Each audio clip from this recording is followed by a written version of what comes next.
Welcome back, and we're back with Jorge Masvidal challenges Jake Paul for next fight. Dana White and Travis Browne explode on UFC Fighter Pay. So let's go!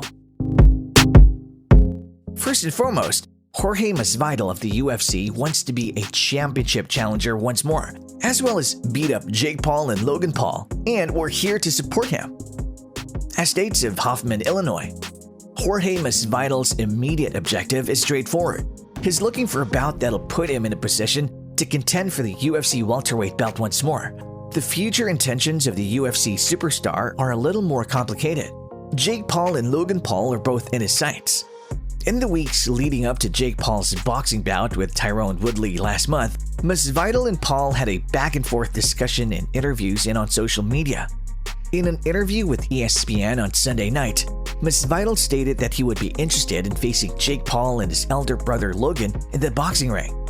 "I'm gonna beat up all the Pauls," Masvidal declared after appearing in the All Elite Wrestling pay-per-view event All Out. "If they put it in my pocket, that Logan Paul man, Jake Paul, whatever the Paul dudes are, if they put money in my pocket, of course I'd want to smash the faces of some Disney characters. I've been battling men who have been trained since they were 7 or 8 years old to do exactly what I want to them. It's a plus, dude, to be able to fight people like the Pauls." Masvidal predicted Woodley would defeat Jake Paul in their boxing bout on the MMA Hour last month. The forecast didn't come as a huge surprise. Masvidal and Woodley are both members of American Top Team and are managed by the same company, First Round Management. They've been friends for more than a decade. Jake Paul, on the other hand, was offended by Masvidal's remark because he and Masvidal were friendly before Jake Paul's boxing bout with Ben Askren, who Masvidal had once knocked out in 5 seconds. Masvidal, the UFC fabled BMF champion, is still under contract with the organization. But considering Jake Paul's vocal attacks on White and the UFC brass, he doesn't believe it's out of the question for him to move over into boxing with Dana White's approval. "The UFC have to sign off," Masvidal added, "but nothing's impossible. Dana despises those men, and she knows I'll go in there and wreak havoc on them. Perhaps he will dispatch the effing assassin."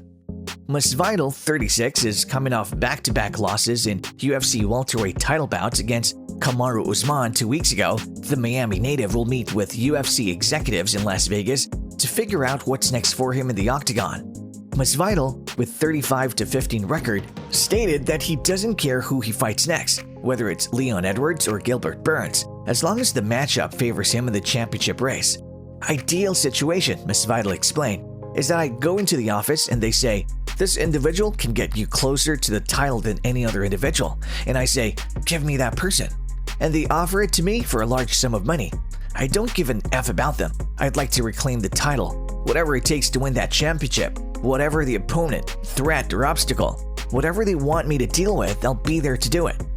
Masvidal has shown interest in rematching with Nate Diaz in the initial BMF bout in the future, but he's keeping a careful watch on Nick Diaz, who meets Robbie Lawler at UFC 266 in Las Vegas on September 25th. For the first time since January 2015, Nick Diaz will be competing.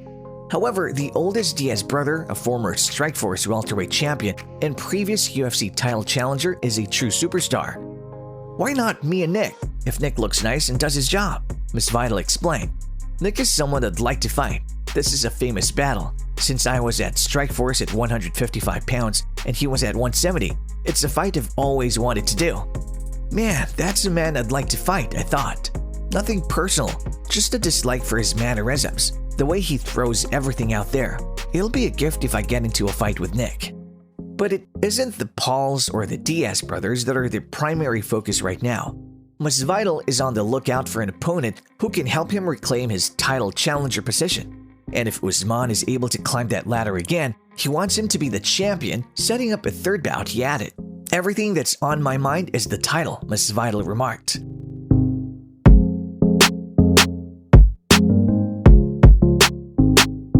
A scientific analysis of what would happen if the UFC president and the former fighter turned talk show host fought. When there is bad blood between the protagonists, a fight in MMA becomes a brawl for the most part. If there hadn't been a fair amount of anger in the air, Conor McGregor's defying 13-second knockout of Jose Aldo wouldn't have been as cathartic. Because of their mutual irreverence and scorn, Anderson Silva and Chael Sonnen ranked in enormous pay-per-view numbers regardless of the fight odds. And the animosity between Jon Jones and Daniel Cormier has grown so personal that listening to them talk is like listening to real-life nasty girls. None of them compare to the growing rivalry between Brendan Schaub and Dana White on social media. Those men have a lot of hatred for one another.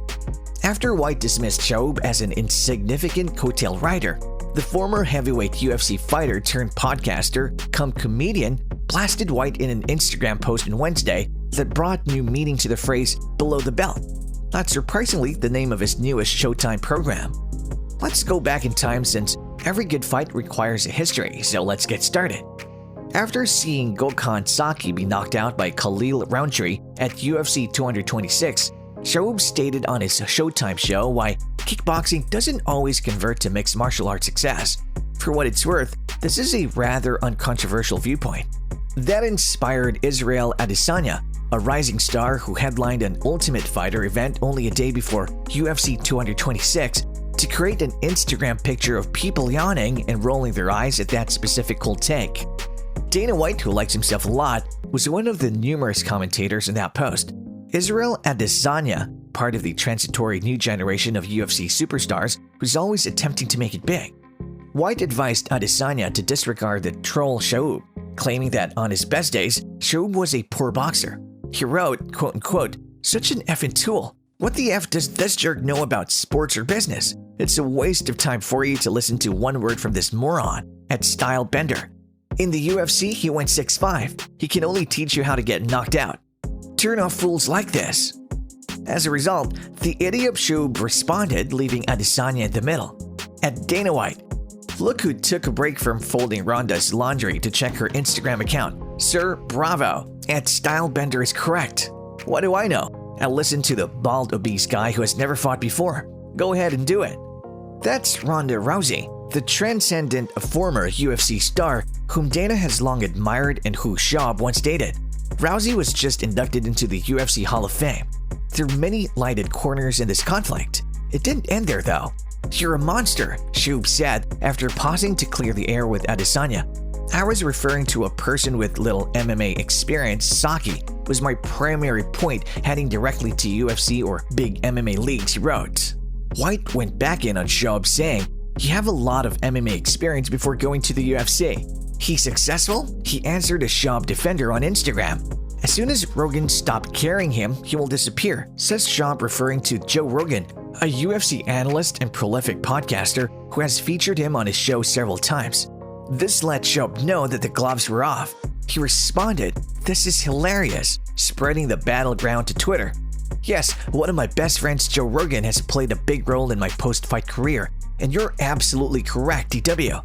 2 television programs, a sold-out international comedy tour, 2 popular podcasts, and I've recently signed my first significant film deal. I'm really thankful. However, you wouldn't be shit if it weren't for the Fertittas loaning your ass millions of dollars to invest in a concept that wasn't yours from the start. How does it feel to know that with you at the head, the UFC has become a shadow of its former self since the actual businessman or brains left? You've tried every CM Punk idea, asking Brock Lesnar to return and praying for a Conor McGregor text late at night. It'll be difficult to do this task without Lorenzo holding your hand and ensuring that you don't make any mistakes. I'm not in a good mood. If Lorenzo Fertitta hadn't saved your life, you'd be a 40-year-old cardio kickboxing teacher in Boston trying to get a ticket to my stand-up front row show. Also, Eskimo brothers shouldn't communicate to one another in this manner. This is the final warning. Is this the last word? Do you wish for a Conor text? Are there any Eskimo brothers?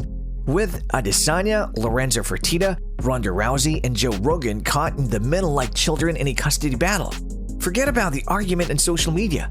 These heavyweights must go toe-to-toe.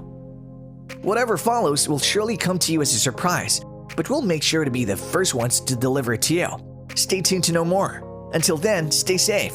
Before you leave, make sure that you share, subscribe, and like the video. Bye!